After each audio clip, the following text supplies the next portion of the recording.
Good evening, everyone. Welcome to the panel for our 5th annual Vigil Against Violence.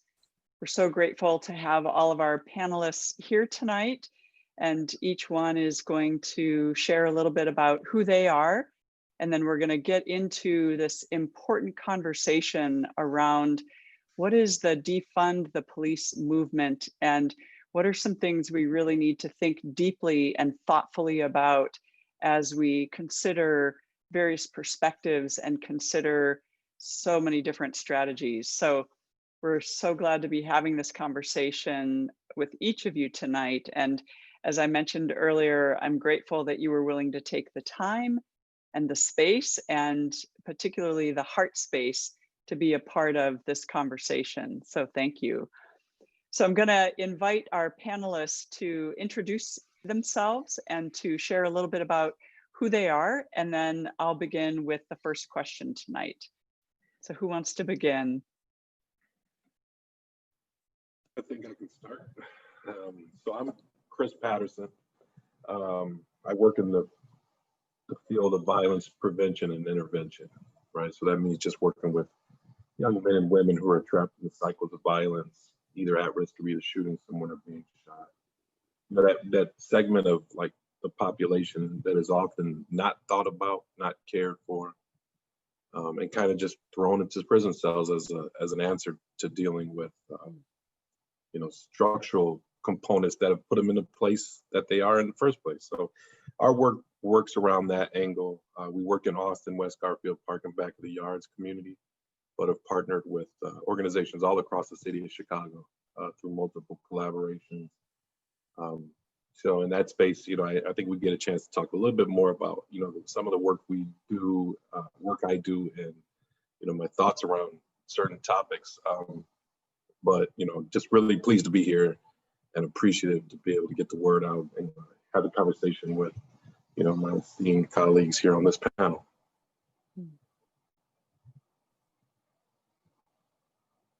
All right, I'll go. I'm Bella Boz. Boz is B-A-H-H-S. That's Black Ancestors Here, Healing Society, not bars, not prisons. I am a prison abolitionist. I am a raptivist. So the not bars is also a play on bars, as in bars and a rap. I got those too for people who want them, but Boz, not bars. Yeah, so Black Ancestors Here, Healing Society. I am a vessel for, I believe, some of our most revolutionary ancestors, and I am a manifestation of their greatest aspirations. So that's what I bring to this conversation. Woo. I can hop in there. My name's Xavier Ramey. I'm a CEO of a social impact consulting firm based here in Chicago called Justice Informed. I'm a founding member of a group of prison and police abolitionists as well called the Let Us Breathe Collective. Most of my work sits at the intersection of organizational design and institutional systemic reforms, human behavior dynamics, and the centering of marginalized and minoritized persons in those institutions. I work with a lot of corporations, from big Fortune 500s around their diversity, equity, inclusion strategies, over to church groups and organizing groups, down to nonprofits that are looking for more board diversity, or they're looking to change the way that they engage in communities, such that communities get to define impact versus the grant makers. So it's all about systemic reform for me. I'm really excited to be on this and to be a part of it. My name is Mike Flager. I'm a senior pastor at Faith Community St. Sabina. I come from a faith perspective. That's my foundation, and trying to build a church that comprehensively tries to deal with issues of justice, to expose injustices where it lives, whether it's in the faith communities, in the institutions of our society that need to be dismantled, and then also try to provide here at St. Sabina. We run an employment center, a social service center, a youth center, and the Strong Futures, which is our building that operates with young men who have come out of prison or who have on parole, and try to help them stabilize first, mentor, coach, support them, and then help them move into employment. So we just try to be a comprehensive approach here in the Auburn Gresham community in the South Side. Amazing. I'm sitting in awe of each one of you for sure. An awe that comes of knowing some of the work that you do and being so inspired by it, and also activated by it and by each one of you. So thank you. We're going to start with a question to try to help set, I think, the context for everyone around the defund movement. So let's start with the question of what is it? There are so many different interpretations of what the defund the police movement is and what it's about. So how do you interpret this movement? How do you find yourself in it? What do you think this movement is about at its heart?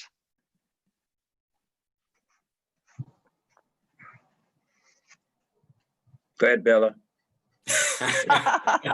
Love it. I was just waiting on Bella. Me too. Everybody nominates. Waiting on anybody else to go because I'm like, y'all gonna say y'all interpretations. I'm gonna tell you what it is. Okay. Okay. Okay, so the defund CPD movement is an abolitionist movement. All right. So what we really want to say is abolish the police is, I want to say another word, the police, but I'm gonna try to respect the church. But right, so what we're really saying is we want to get rid of the police, right? But defund CPD is really, I believe like we're naming it that to engage white people, honestly, to white people, and get white people on board for what we mean when we say that, because what we're actually saying is we want to take money away from the police and put it into the community. That's abolition. That's not reform. That's completely an abolitionist thought and abolitionist practice that we are trying to get to, and we've been working towards for a very long time. So this did not just come out of anywhere. The language changed. So defund CPD is a very popular phrase right now, and that's important because we are talking about how language shapes movements, right? But we've been saying this for a very long time in different ways, right? So defund CPD, you know, if I go talk to a lot of my homies right now and I go say defund CPD, they're gonna be like, what you wanna get the money for? You know, because we fun, like it's language, it's linguistic. So it's really appealing to a kind of North Side based audience in Chicago who is going to fall in line and do the legwork to get us there. Like if we pitch it to them the right way, that's the idea. We have to pitch this abolitionist practice, abolitionist thought to you. But it's really radical. It's really radical in saying we want to get rid of them. We want to take away their funding. We believe that they've done a horrible job. They're not sufficient. It doesn't make sense to keep pouring money into a failing institution.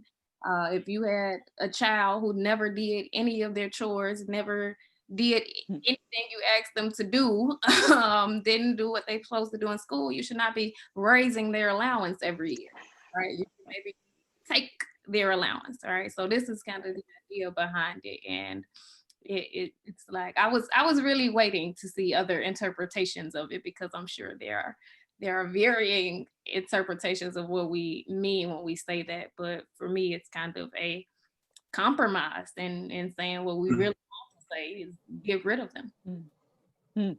I think that's the same way that I understand it, Bella. So, you know, I think there was some value in you cracking the seal and starting a conversation.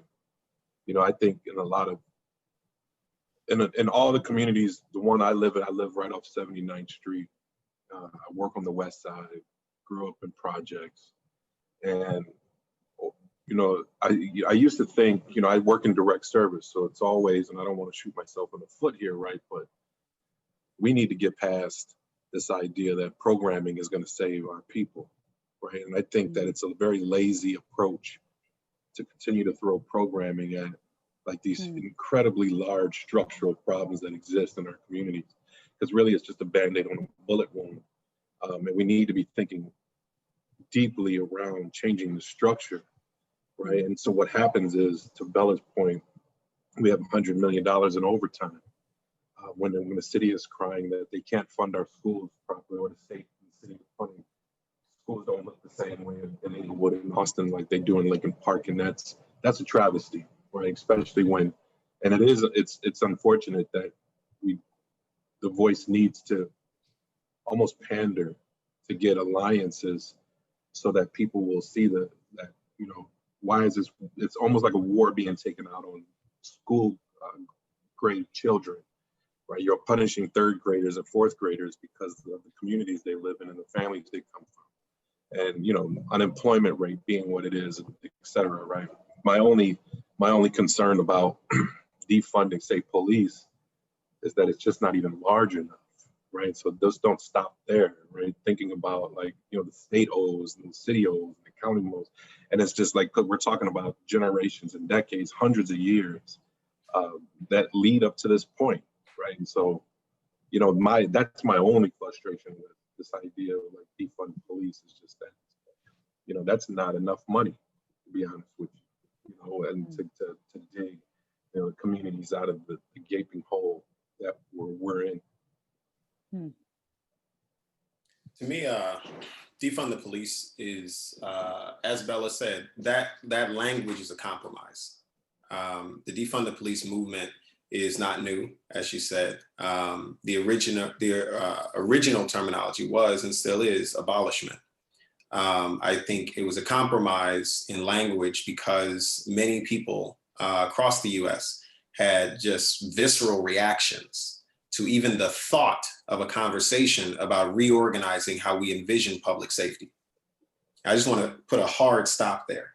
They rejected the idea of envisioning a new methodology for public safety outside of the current resources we have, which are police, militarized police, I'll add. And so defund was a compromise away from abolition. I think about it in the same way that, I was talking with a client the other day, and they were talking about, how do they look at this whole movement as well?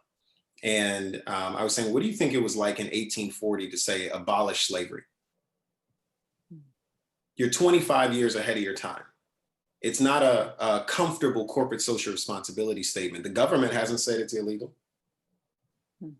What does your integrity say? What do your morals say? Now, step back. Is this institution salvageable? You may not have any, rejection of the idea that labor should be reformed such that we should compensate for labor. Not compensating for labor is slavery. So you might be like, well, I believe that everybody should get paid. I believe that everyone should be safe. I get it. But is this the methodology? Is this the methodology for slavery? And can it be redeemed in its current state? Let's look at the data. Let's look at the survival rate of Black people when they engage with this institution. Let's look at the treatment of Black people when they engage with this institution. Let's look at the best jobs they can get in their area are on the plantation. You can make $70,000 a year picking up a gun to police your own community. They won't give you $70,000 a year in income supports. They'll lock you up for picking up a gun to sell drugs in your community to make $30,000 a year. So where are you gonna go? And this is why we step forward and we say clearly and unequivocally, defund.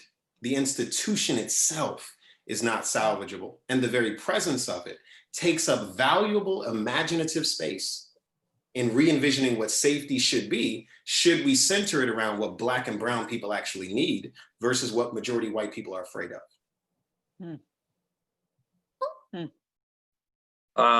Just jumping after Xavier, I see defunding police as having the conversation and reimagining what is policing. Something of what you just said is that what we're spending $1.6 billion on is not only not working, it's dangerous, it's destructive, it's killing people, it's holding people hostage. And so the institution of policing is by its very nature, right, its very culture, evil. It's not working. So when I talk about defunding it, I'm not looking to get money from the 1.6 billion to do things in the community.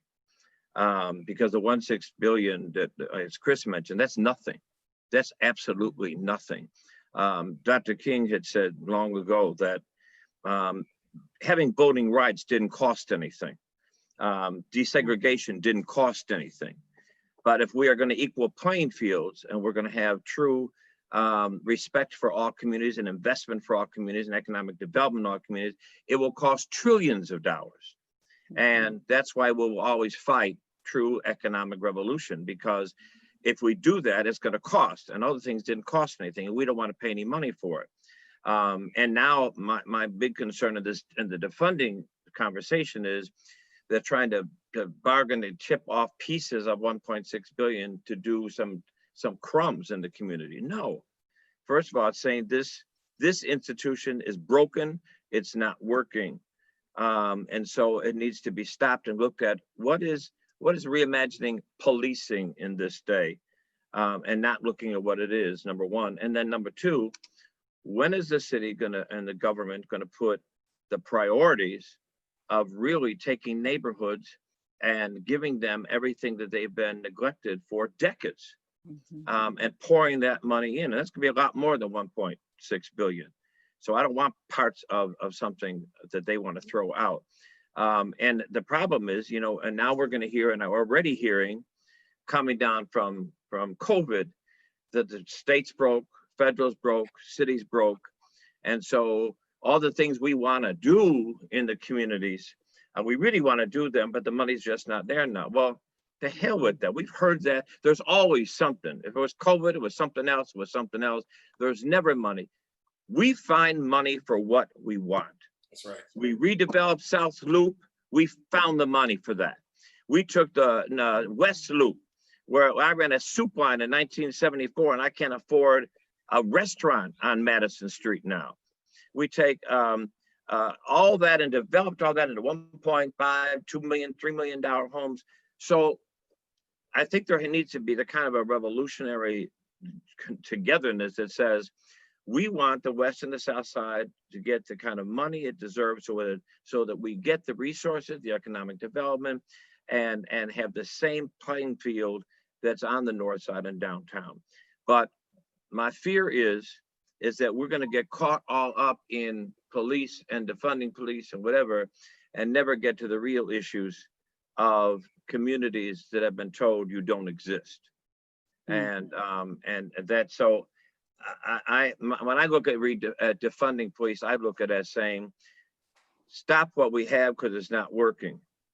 And now I don't want to get police funding. I want to get federal, state, county, and city money, and the trillions of dollars. Wherever y'all got the trillions of dollars to send out to the country for $12 insultage package, well, guess what? Go back down in the basement, start printing. Start printing. Print the money. Start printing. Print some money. Never heard that. Start printing. Start printing. That's pretty good. All right, Bella, Bella, where we going now? Whew. Well, I want to see, since Bella, you've just heard everybody, do you want to add anything here to kind of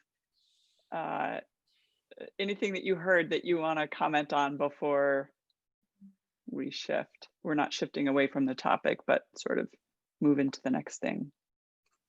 Yeah, just, I guess, okay, so Xavier brought up slave patrol and abolition of slavery, and how we have to kind of start the conversation way back yonder before we can jump into this present moment and what it means for right now. All right, so again, this compromise in language also is like, yeah, we are saying defund the police, but kind of like Chris just said, like, that's not enough.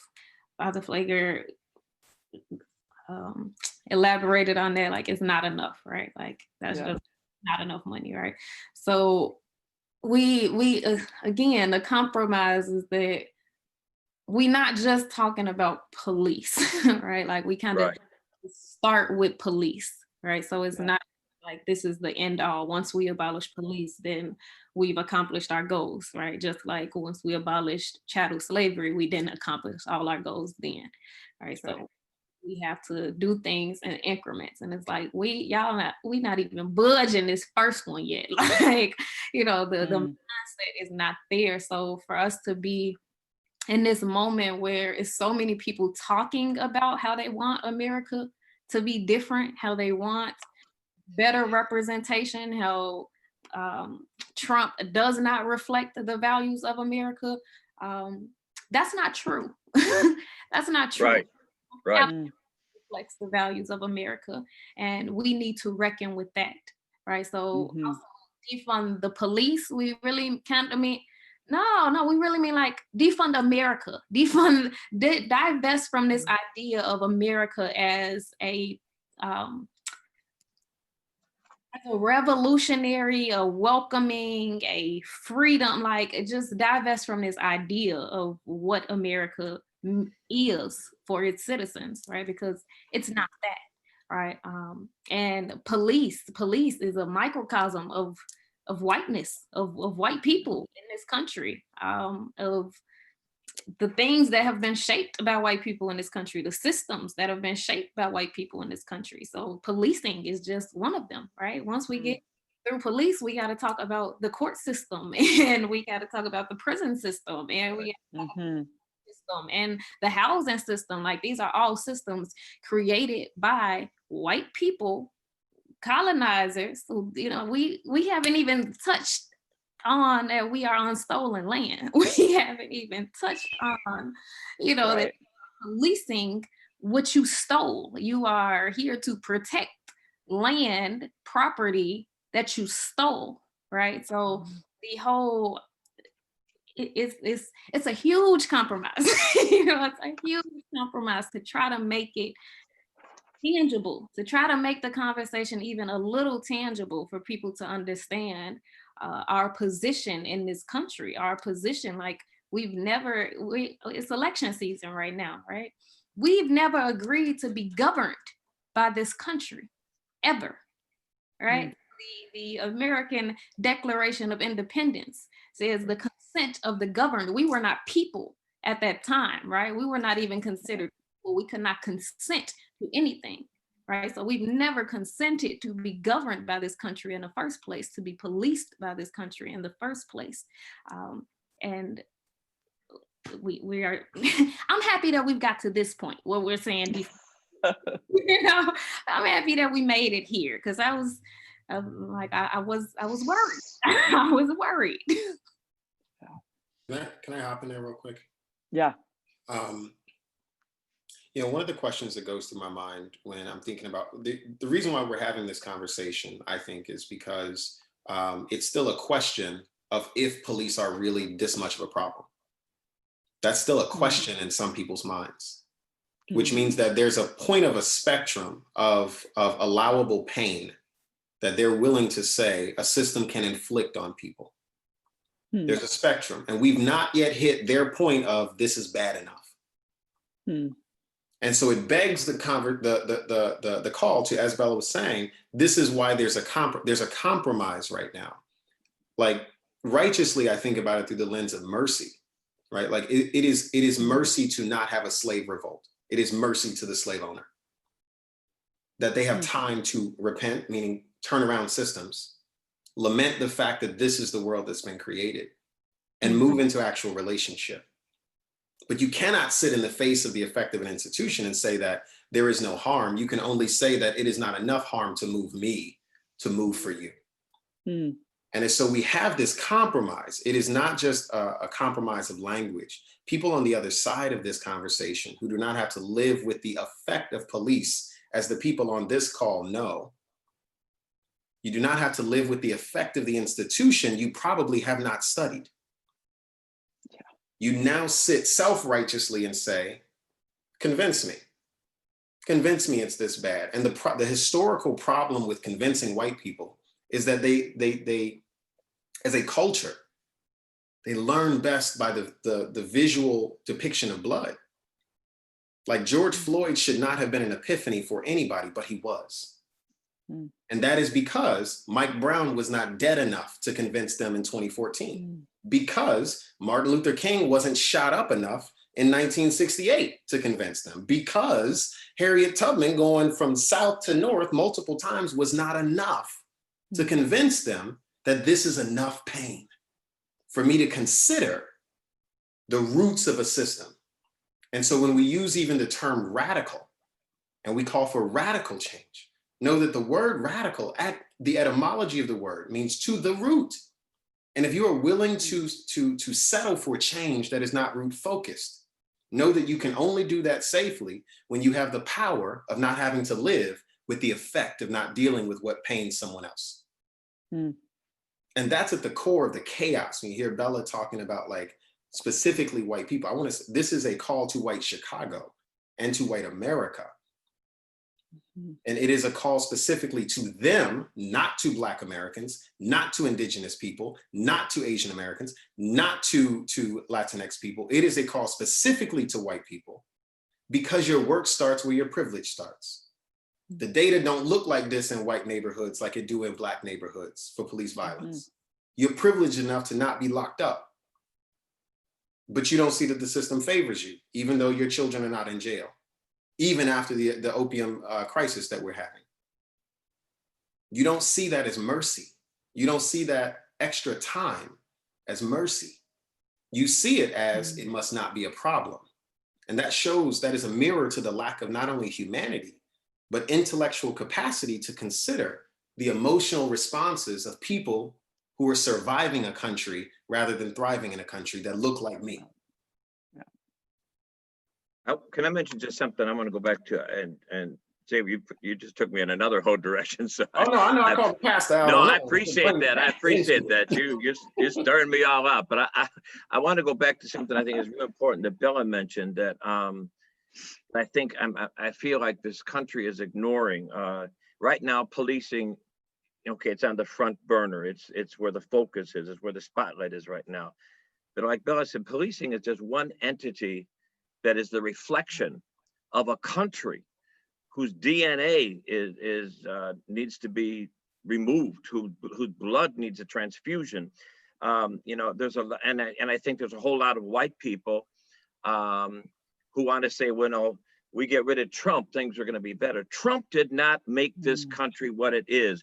All he did, and I tell you, of all the things I have a problem with Donald Trump, I thank God that he exposed the real America that we have known is there, but America wants to live in this dream that she's this, not only this great country, but this Christian country, and that she has prophesied to be. And so he's exposed, he agree, he's given it gasoline, and he's been a spokesperson for it and emboldened it to be right out front, out in your face right now.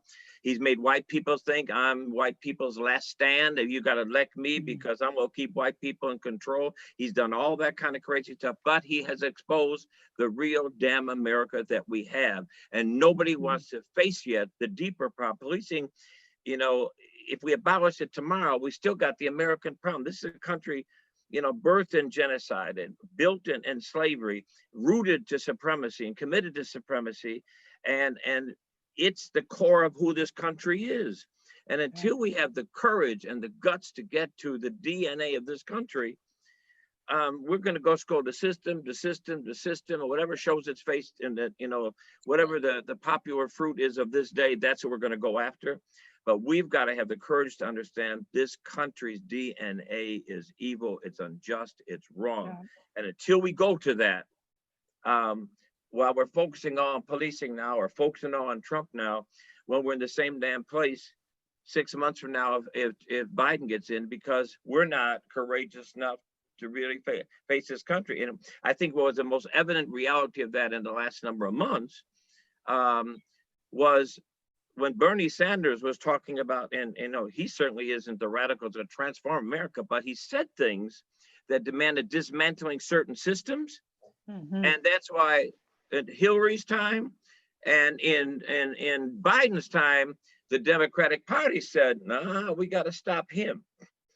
Because he began to just raise the question in some areas of dismantling a country that's built on inequality and injustice. And I think that to me, is as telling about America as Trump is telling about America. Definitely. Whew. Yeah, America's in many ways is like to what you're talking about, Father Flager. It's an abusive husband who thinks he needs a new wife rather than a real therapist. Right. Whew. Good. I like that. Oh I like my that. But you're Xavier. Can't keep switching out the faces. You got to deal with your heart issues. Yeah, Right. Right. absolutely. And you know what? Let me throw one last thing on that. When you just said that statement about the heart issue, because I'm a King disciple and who mentored my life. And one of the things that King said, which makes me so frightened about our present condition, is that King said we can change and we must change laws to make lynching illegal, to make racism and segregation illegal, and we will. But we're never going to change America until we change the heart, to the heart issue. And he said that can only be done by the faith communities, not by the legal system. So my concern and frightenness is the faith communities now have so lost their identity. They become such hypocrites, whether it's to the Torah, the Quran, or the Bible. They're so far removed from them right now. They are part of the problem. They're co-conspirators with supremacy rather than prophetic voices to it. So we're really dangerous. If they're the ones that are supposed to deal, as you said, Xavier, with the heart issue, we're in deep trouble. Yeah. I don't think that at all that the church or the religious community is so far removed from who they claim to be. I think that's exactly how we got here, actually. So I don't know that that's a new phenomenon. I think. I hear you. Yeah. Well, you're touching on a sermon that I preached recently, Bella, in terms of really diving into Christian supremacy and what Christian supremacy has done, particularly in terms of white supremacy. What happened when, it goes way, way, way back, to the year 300, and some of the things that happened in that year and then moving forward. So I think there are so many ways and avenues in which we need to be in conversation and being prophets and prophetesses and speaking words of truth. And I hear you so much when you say the language is a compromise. And I think I totally get that. And I also think for relationship's sake, I hope over time that we don't have to keep compromising. I hope that when you are talking to white people, you don't have to compromise with the language. You don't have to couch it or translate it or do any of that. Just that, but eventually that we get to a place where we can just say it. Because I think, no, I get, I look at it as the compromise language isn't doing a whole lot of good. So why not just because I think for relationship's sake, don't we just have to speak to each other? And I don't get me wrong.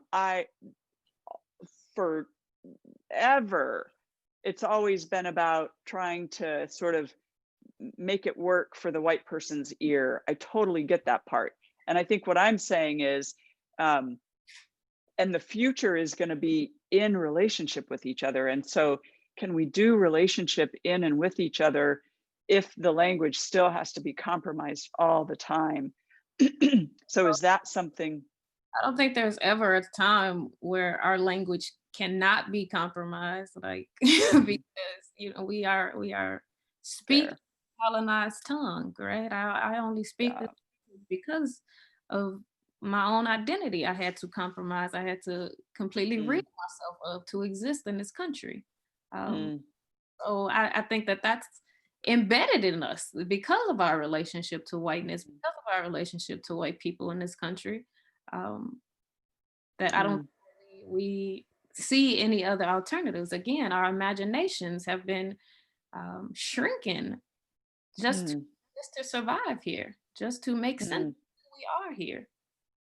mm. Think about I mean, Father Flager, you live out south. Yes, sir. Yeah.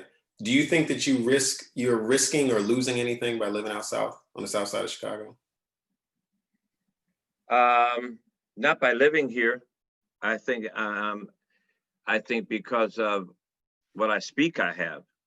Yeah. So you risk because you defend Right. Oh yeah. I mean, there's no question. Yeah. Most of the hate and the threats I've gotten in the 45 years I've lived at 79th and Racine is not anywhere around 79th and Racine. It's when I go out to the Southwest community or to the North Side.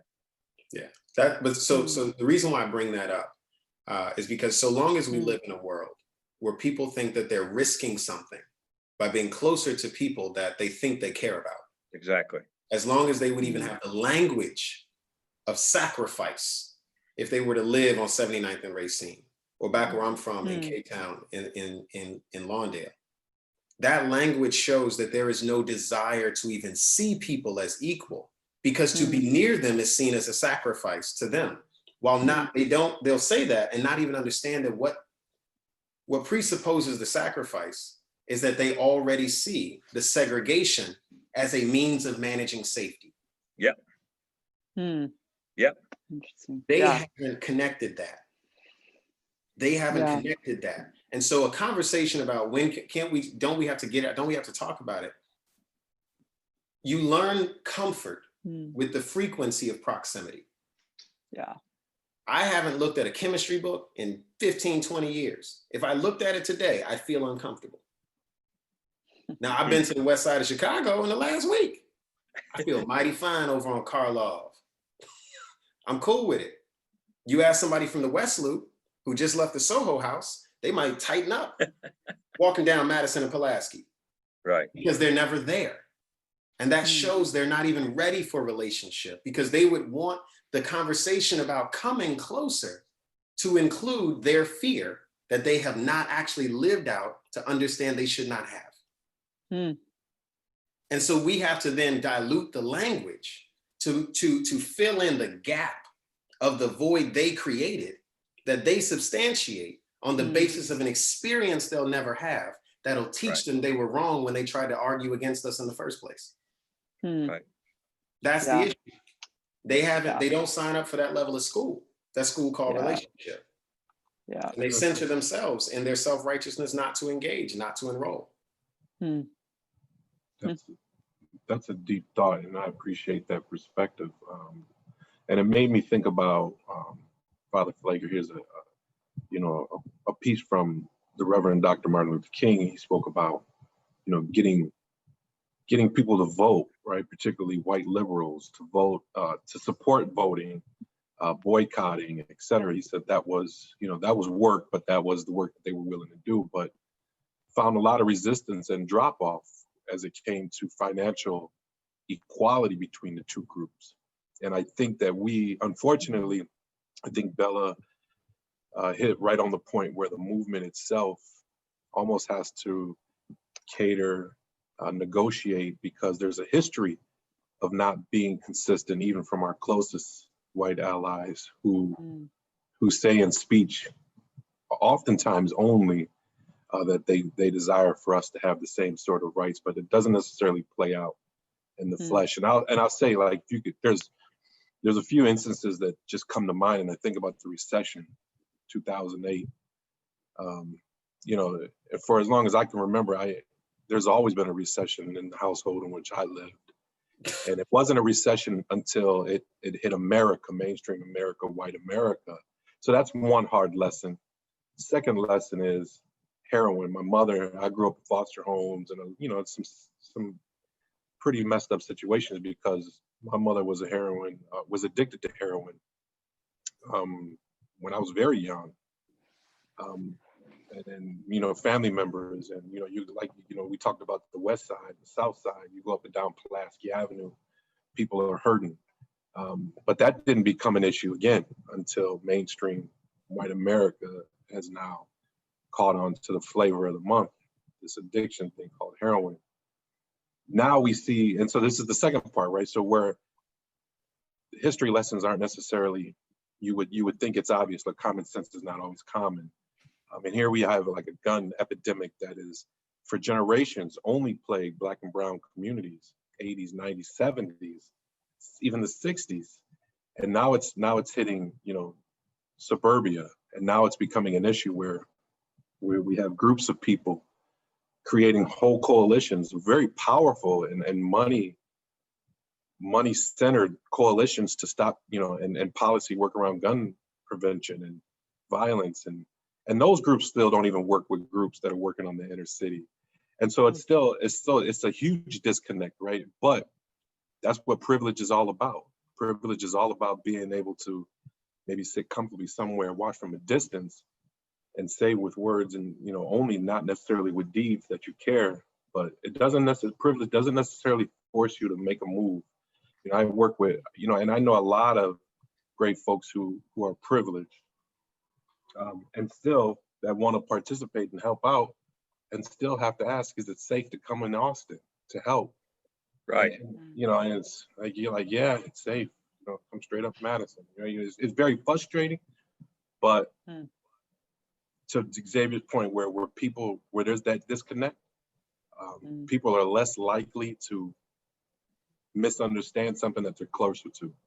And there's a huge gap that exists between, you know, cultures and races, particularly in places like Chicago, that, you know, our folks who are our allies on the other side, they're comfortable with that, you know, and I think I'll leave it here lastly. You know, Chicago is a, you know, and this goes beyond, and this is like, I've been reading Isabel Wilkerson's Cast, amazing book, right? So I come from you know, Chicago is a democratic city, has been for as long as my young life has been happening. And it's been Democrats doing this to us here in Chicago, right? It's, you know, the Republicans are doing it on another angle and the Democrats are doing it here. And the people, when I grew up in Cabrini Green, the people who were coming in were Democrats and liberals to buy those $300,000 and $400,000, $500,000 homes. And, you know, while at the same time they cry about our, you know, they kind of take advantage of the benefits that it comes with, right? And so all of Bronzeville and Lincoln Park, and, you know, so I just think it's time for a reckoning. But there is, you know, to the point that was made earlier, strategically, you need to bring some alliances in. You know, Black folks, we just don't have the power. As you think about organizing and moving things, you need to leverage power, right? And so in order to make that happen, we have to bring some folks along. And unfortunately, you have to water down your messaging in order to make that happen. And the police, this is where the police come in. The police are the keepers of the divide. Right. They maintain the ability for the north side of Chicago, northwest side of Chicago, some of the southwest side of Chicago, to ignore the effect of the police on the other side. And through the capitalization of policing resources, their budgets. You talk to Lori Lightfoot and you ask her, why are we not talking about defunding the police? The first thing she'll talk about is jobs. She's not talking about safety. She's not talking about creating opportunities for young Black and brown people. That may be a policy position, but that's not a priority position. The police are the keepers of the divide. And if you take away the police, the entire city will have to become one, even if only because the problems of the West Side, like the US used to talk about the Negro problem, the West Side, South Side problem will become a city opportunity. Right now, send the police in, keep that out South. When Black kids come downtown, put the police right there at the red line, stop on Chicago. Right. This is what I'm saying. They keep they are the holders of the segregation, whether it be to stop people from protesting and breaking into stores that they could never afford to shop at because their parents would never get hired into management at that brick and mortar big box shop. Or for other reasons. They are the keepers of our segregation, the possibility of our segregation. And so you can't talk about relationship unless you're willing to tear down the wall that you insist on keeping up and yelling through the cracks, talking about how come we don't get along. I think going on what you said, Xavier, too, is the police keepers, but I would even change it to the enforcers, because I think the real keepers, and we saw this again when the unrest that went on downtown, we took our resources of the enforcers and put up bridges, put up trucks, and we said, we will protect what we value. That's right. And it made it very clear. So I think those that sit in City Hall, on the west side and south side, right, and the City Hall and the county government and the Springfield, and obviously the voices that came from the White House, we will protect what we value. And the greatest message that was sent out during all that was, we showed Chicago what we value, and the hell with communities, the hell with people. It wasn't even more about the hell that what happened to George Floyd or what happened to Breonna Taylor. That wasn't the issue. The issue was, how are we going to protect what's important to us? So I think, I understand what you're saying, the keepers. I see them more as the enforcers who are being sent by the keepers who sit in the places of government. So I believe we are managers of poverty, of how people exist within poverty, and within social inequity. So they come in and not only manage, but perpetuate it also, right? They're budgeting, right? So it's a perpetuation and a management of how people exist within the social inequity that has been created by America, right? So again, they are enforcers of that inequity, right? So to make it is how you handle, how you cope with, how you survive this inequity, like they are there to manage that, right? Like we are just going to how you respond to the inequity that we have forced upon you. And I think that that's a huge difference in understanding what police do in the first place, who police are, how they operate in society, that really makes the defund police conversation so binary to people, because they have a very law and order type of idea of who the police are and how they function in society, and don't really understand how they actually function because they don't have to engage with them. They don't have to. That's right. Right. So, yeah. Well, Bella, I so appreciate you saying that, because you're moving us into this this other part that we really wanted to touch on, and this may be all we have time for tonight. So I want to be sure we touch on it, which is this whole idea of, you know, that the defund conversation is not a binary conversation, and that as we have conversations with people about this, sometimes we will hear people bring up things about, well, you know, you're talking about getting rid of the police, but what about Black on Black crime? How are you going to deal with this if you're trying to do away with this? And we sort of reinforce kind of what you were just saying, is we reinforce this system that has been set up. And so let's talk a little bit about that, and how we want the conversation to be instead of how it's been. I think first, to even have these conversations, folks who haven't been proximate, folks who haven't been near to policing and the effects of them. And I don't mean near like, you know, your dad's a cop. I don't mean near like, well, my brother's a great person. I don't mean near like your personal connections to individual officers, any more than if I were having, Frederick Douglass was having this conversation, I'm sure, in 1840, talking to some people like, well, my uncle's only, you know, he's an overseer, but he's a great guy. Yeah. You know, and he doesn't own the thing. It's not, he can't change the whole thing. Don't throw, you know, the cure can't be worse than the disease, like that type of stuff. Again, we would say, you have to look at whether this institution is salvageable, not whether your friend is nice, whether this institution can do what it is set up to do, keep us safe. And it is not set up for that, and it does not do that. And the first thing in this conversation around what about Black on Black crime, what about defunding the police, et cetera, is to do a real reality check on, are you just upset about the thought, or do you actually understand the issue? Because a lot of folks are coming into this ring and they're just mad and they're getting hurt, having conversations with people who aren't worried about whether they're comfortable because we're unsafe. And we're compromising language to accommodate for people who are uncomfortable in a world where we need to prioritize people who are unsafe. Yeah. But because the comfortable people have so much power, we have to become theologians, liturgists, academic sociologists, statisticians, just to convince them about 5% of what we need that they'll agree to 1% to provide. Wow. And so we sit in this, and this is why I say, like, yo, when the stores weren't being looted, that was mercy.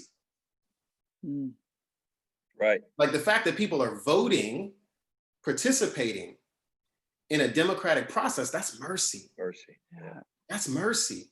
We got to do better quicker because people need better sooner. If your only response to we need to hold police accountable and reform the entire system, starting with removing this so that we can think of something else, while still managing what relationships mean in the transition time. Because I am sure there are a lot of property owners who don't know what they would eat. I don't even know if they feel like they could go to work if the police were removed from Chicago, because they'd be so afraid of their house being broken into, which goes back to, what do you actually think Black people are? Inherently criminal. What's behind your fear? What's behind it? This is why we talk about white supremacy and racism in liberal cities. This is why we talk about the invalidity of the word ally when we need accomplices in the work. Because when you knock down all those excuses, you get back to the heart of the person that doesn't even know us, yet has so many opinions about what should be for us or not for us. Black on Black crime, which I want to just get rid of that term. The reality of intra-community violence is that it is always demographically specific and often demographically constrained. Women are most at risk from the man closest to them. When they're in a heterosexual cisgender relationship, their husband is more likely to kill them than somebody they don't know. That is a statistical fact. Girlfriends, same situation. Children are most likely to be killed by their parents. White people are most likely to be killed by white people. This is the reality. So Black on Black crime, this is why we say it's a myth, because it's a racist term. Because you refuse to communify the individual white people as you are communifying individual Black persons. You refuse to do that. And that is a racialized intent. And so we say that is a racist statement to even say Black on Black crime. When you zoom out and say, well, then what comes first? I think about this like a house. If you have a house and you are a parent, you are the privilege, you are the power, you are the money, you are the organizer of this house, and you do not feed your kids, you do not take them to the doctor, you don't even give them healthcare. Every time we talk about healthcare, you vote against it. You won't hire their big brother into internship programs. You won't actually care that they are not showing up to school or they have inadequate funding. And when they scream out against that at you, protests on Michigan Avenue, or they scream out against that in their own community, picking up a gun or going out and getting some drugs, your only response is, we need to buy more belts, send in more police, 13,000 belts, or we need to build a closet to hold that child and lock them in there for some time out. Let's fund the jails. That's your only response to the house called One City, One Chicago. Buy more belts, build a bigger closet. Black on Black crime, i.e. intra-community violence that is happening in a racially specific way, that is not unnatural or uninterpretable. That is something that is not directly connected to police violence. And the notion that we should be conflating the two only lies in the fact that you're afraid of what happens if you don't have somebody with a gun in a Black neighborhood to enforce people who might have guns in Black neighborhoods. Either way, you haven't stepped back into the conversation of what the heck keeps peace, guns or provision. And you don't want to deal with the transition moment that we will incur Should we abolish the police? That's the mechanics of it. You abolish the police, you're going to have to deal with what happens when they're immediately gone, which means you now have to come into a closer relationship with us to resolve the issues that are now coming across the town. That's real. That's real. And they don't want to deal with that. And these deflecting arguments around black on black crime and police statistics that, and black fathers need to take care of their homes and black mamas need to stop, like, that's all racist mumbo jumbo to get away from the fact that you don't want to be in a relationship and you want to delegate a violent authority to deal with the effects of your commitment to people you say you care about, particularly when you go back to your company talking about diversity and inclusion. I find it interesting that no one ever talks about the American Revolution as white on white crime, Civil War as white on white crime. Republican versus Democrats as white on white crime. Right. The fact that Trump doesn't want to fund or aid Democratic cities as white on white crime. Yeah. Or Democratic states as white on white crime. So it's like we have a lot of white on white violence that we could be talking about in this country, but that's not the reality of how our conversations go. And I think it's interesting, even if we are breaking down terminology, if we break down white, like, who is white? When did you become white? How has that whiteness benefited you? What was your family's relationship to this country like before you were considered white? What was your family's relationship to police like in this country before you were considered white? Right? Because we aren't the only ones who've experienced America. Right? There's no entry point. There's no access for us to become white in this country, like there has been, and there continues to be for other people out there. We just cannot, right? And so, as I am a descendant of enslaved Africans in this country, right? There are plenty of other Black people who are not descendants of enslaved Africans in this country, right? But they can never be white either because of their proximity to us, because of their proximity to the bottom of the bottom, right? But their relationship to this country is so drastically different than ours, right? So America being a place of refuge, America being a place that people want to seek and come to and find comfort and find better opportunities, right? That's never been my family's relationship to this country, ever, right? So our whole experiences get wrapped up in Blackness, right? And it's like we have to deal with America. We have to deal with the root of how this country became. And it's so many people unwilling to do that because I think that we are very much so the minority, like descendants of enslaved Africans. We have been killed. We have been, us and indigenous folks, but we have now greater representation in this country of who's Black because we have did things. Black people, descendant of African slaves in this country, have made such incredible strides in representation for what America is. That's PR for who America is, right? By passing voting rights and passing Civil Rights Act, like we made this country this idea, this beacon of hope for people, right? The Black people are free there. We're gonna keep coming there, like Chicago. For my family from the South was this beacon of hope, right? It was America, right? It was like, America exists in Chicago. It doesn't exist in Mississippi, but it exists in Chicago, right? This opportunity, this American dream, it exists there.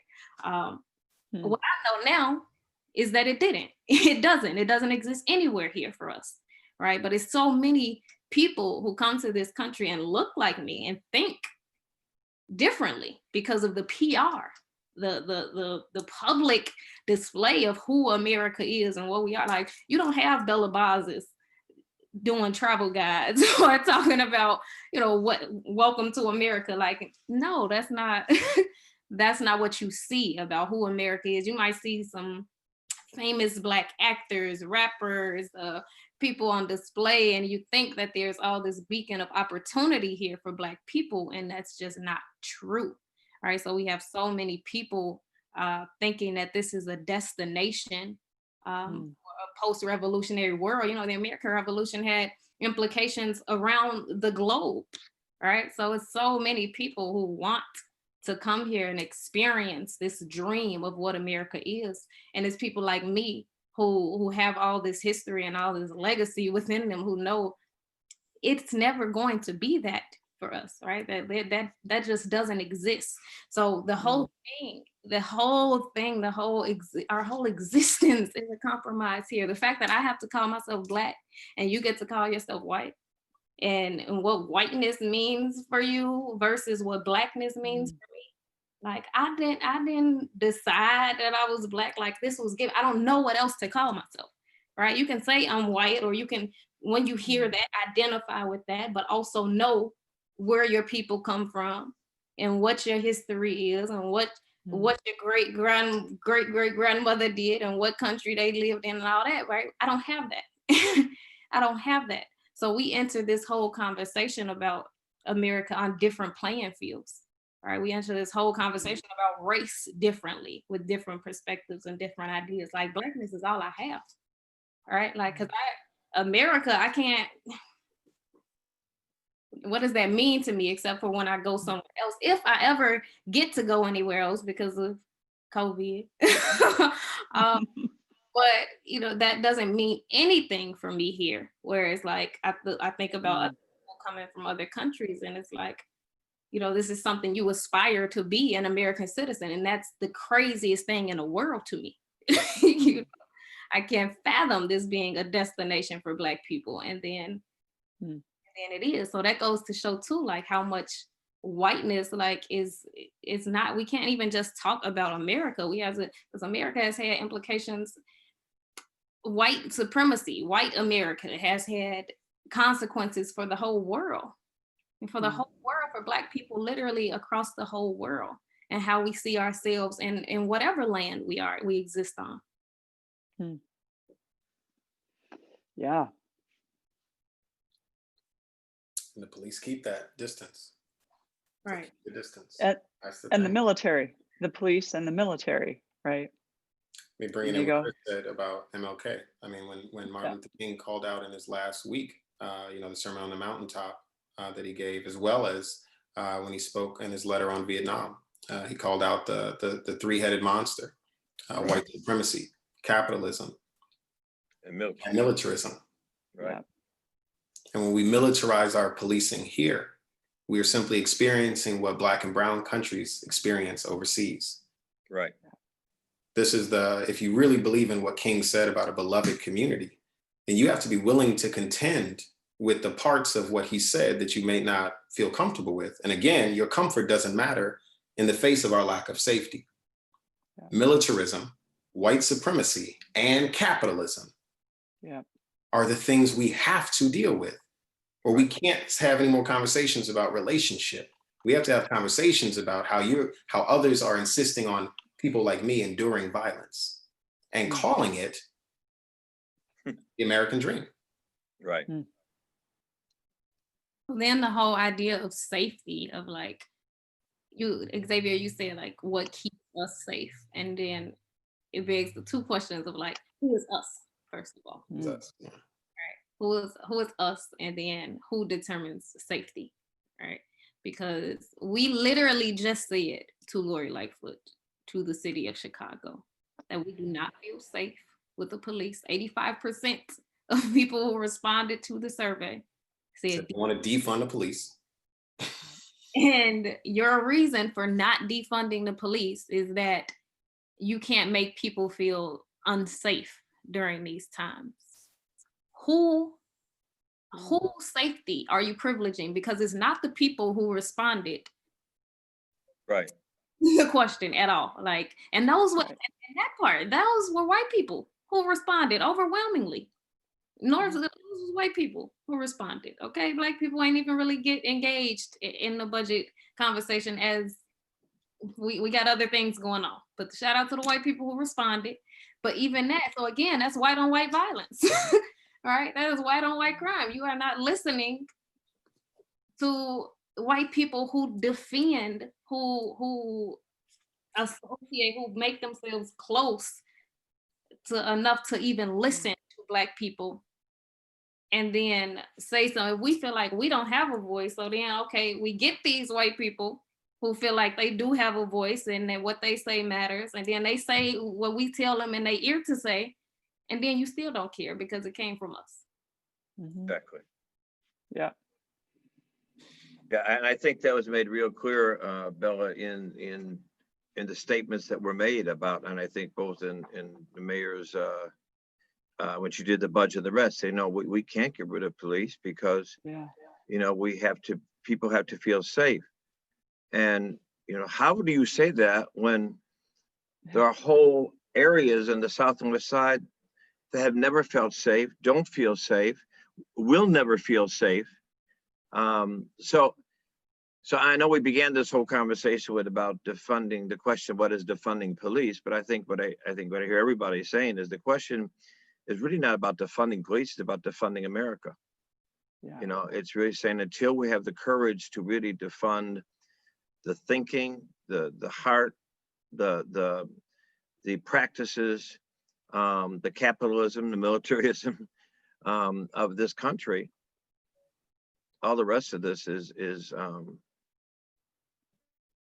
joke. Yeah.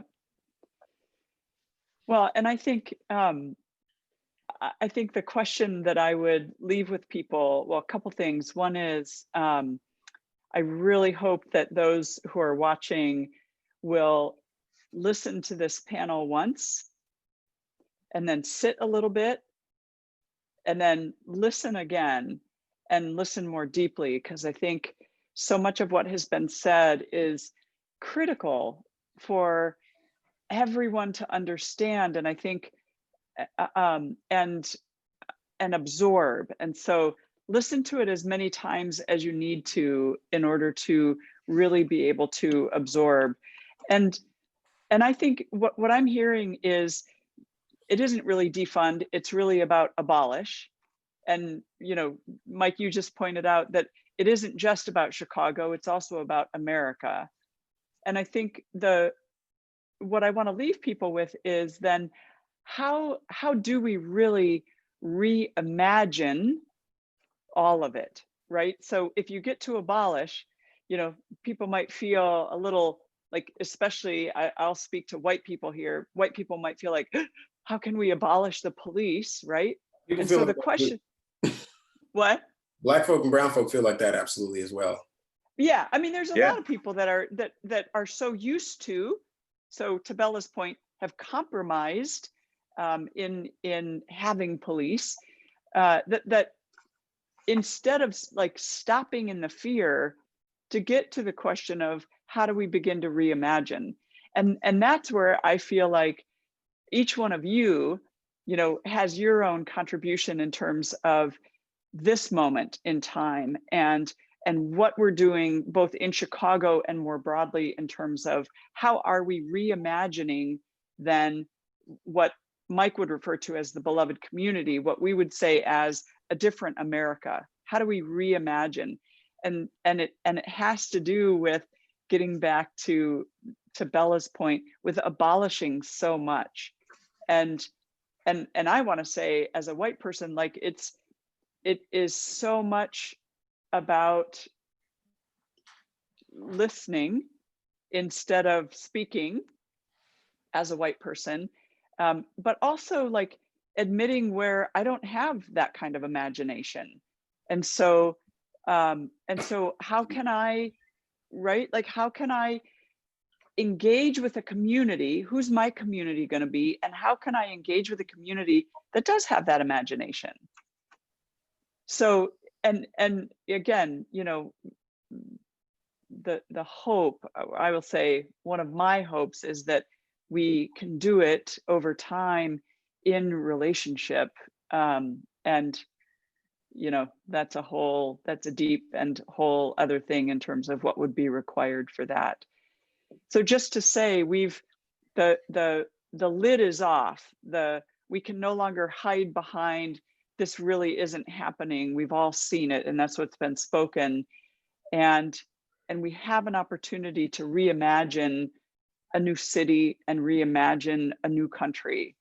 And what is that going to be? What is it going to look like? And who are the people that have ideas about that we need to be listening to and becoming accomplices with? So thank you all. What a rich conversation and hard conversation. I'm so appreciative again of you making the time and the space. Anybody want to say one last thing before we wrap up? We are imagining a world where we have abolished poverty, right? Like that is the end goal. So abolishing the police is defunding the police is just like a step along the road, right? And it's like this is an objective towards this larger goal of abolishing poverty. I would add that if people are stepping away from this conversation and they're assuming that we're talking about a world without safety, you missed it. Yeah, right. You missed the whole conversation. If you think we're talking about not having mechanisms, not having practices, not having commitments that are wrought in relationship and form the binds of our communities that produce safety, you missed the whole conversation.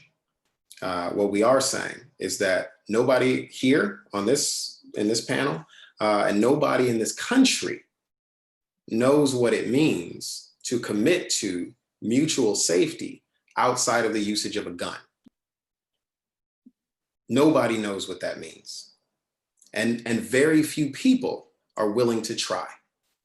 What we have here are people who are willing to try. The big question is, are you? And we don't know what that means, not fully.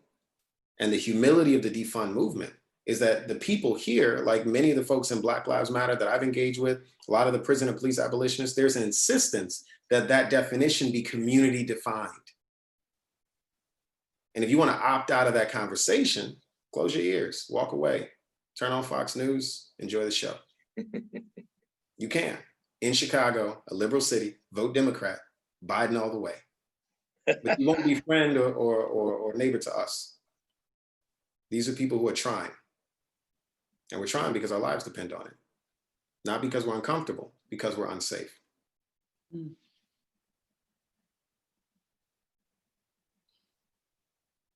Thank you for that. Thank you. Yeah. Thanks, Beth. Yeah. Thank you, Beth. Thank you all. Yeah. Thanks, everybody. And good night.